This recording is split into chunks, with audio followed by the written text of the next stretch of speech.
একটু বৃষ্টিতেই কাদার সাগর, চরম দুর্ভোগে এলাকাবাসী। প্রতিবেদনে M A Motaleb, cameraman Parvez.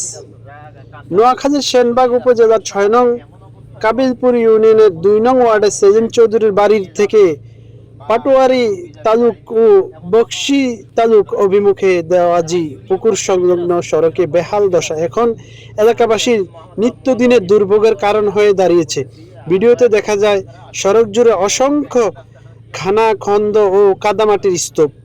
সামান্য বৃষ্টিতেই রাস্তার বিভিন্ন স্থানে পানি জমে সৃষ্টি হয় চলাচলের অনুপযোগী পরিবেশ। পথচারীদের চরম ঝুঁকি নিয়ে চলাচল করতে হচ্ছে এই সড়কে। স্থানীয়দের অভিযোগ, দীর্ঘদিন ধরে গুরুত্বপূর্ণ এই সড়কটি সংস্কার না হওয়ায় দুর্ভোগ দিন দিন বেড়েই চলছে। স্কুলগামী শিক্ষার্থী, কৃষক, ব্যবসায়ী, সাধারণ মানুষ প্রতিনিয়ত ভোগান্তির শিকার হচ্ছেন। বিশেষ করে বর্ষা মৌসুমে রাস্তার অবস্থা আরও ভয়াবহ হয়ে ওঠে।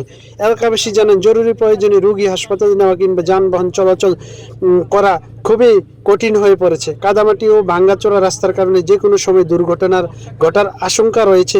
স্থানীয় বাসিন্দারা দ্রুত সংস্কার করার জন্য সড়কটিকে জনপ্রতিনিধিদের হস্তক্ষেপ কামনা করছেন। তাদের দাবি, দীর্ঘদিনের এই দুর্ভোগ থেকে মুক্তি পেয়ে দ্রুত টেকসই উন্নয়ন কাজ বাস্তবায়ন করা হোক। সেলিম চৌধুরীর বাড়ি থেকে পাটোয়ারি তালুক ও বকশী তালুক অভিমুখে এই সড়কটি এলাকার হাজারো মানুষের চলাচলে একমাত্র ভরসা। কিন্তু দীর্ঘদিনের অবহেলা সড়কটি এখনও খানাখন্দ আর কাদামাটিতে ভরা।